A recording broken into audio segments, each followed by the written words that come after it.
அன்புமணி ராமதாஸ் செய்தியாளர்களை சந்தித்த காட்சிகளை தற்போது பார்க்கலாம்.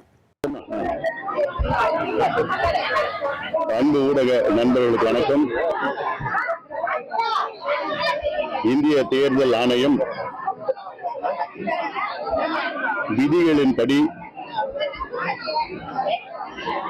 பாட்டாளி மக்கள் கட்சியின் தலைவராக 2026 ஆகஸ்ட் மாதம் வரை எனக்கு நீடித்திருக்கிறது.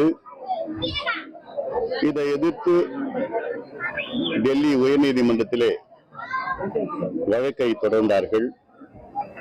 இதை ரத்து செய்ய வேண்டும் என்று வழக்கை தொடர்ந்தார்கள். இன்று வாதங்களை கேட்ட நீதிமன்றம் தேர்தல் ஆணையம் பிறப்பித்த அந்த அனுமதியை, எனக்கு கொடுத்த அந்த அங்கீகாரத்தை ரத்து செய்ய முடியாது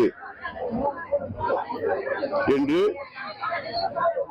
அது மட்டுமல்ல, ஒரு அங்கீகரிக்கப்படாத உட்கட்சிக்குள் பிரச்சனை இருந்தால் இது சிவில் நீதிமன்றத்திலே நீங்கள் வாதம் செய்யலாம் என்று தீர்ப்பு வழங்கியிருக்கிறது. ஆக பலமுறை முயற்சி செய்தும்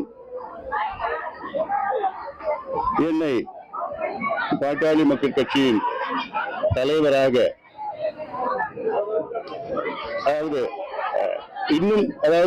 பலமுறை முயற்சி செய்தும் டெல்லி உயர்நீதிமன்றமும் தேர்தல் ஆணையத்தின் அனுமதிப்படி அடுத்த ஆண்டு ஆகஸ்ட் மாதம் வரைக்கும் நான் தலைவராக இருப்பேன், தொடர்வேன். அதே போன்று மாம்பழம் சின்னமும் எங்களுக்கு தான் இருக்கிறது.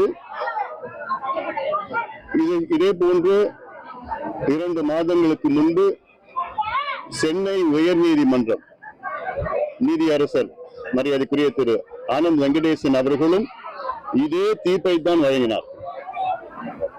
கட்சிக்குள்ள ஏதாவது பிரச்சனை இருந்தால் நீங்கள் சிவில் நீதிமன்றத்தை நீங்கள் நாடலாம், அங்கே உங்கள் பிரச்சனைகளை நீங்கள் வாதம் செய்யலாம் என்றுதான். ஆக இன்று டெல்லி உயர்நீதிமன்றம் தெளிவாக தீர்ப்பை கொடுத்திருக்கின்றார்கள். எந்த பிரச்சனை இருந்தாலும் சிவில் நீதிமன்றத்திற்கு செல்ல வேண்டும் என்று தீர்ப்பு கொடுத்திருக்கிறார்கள்.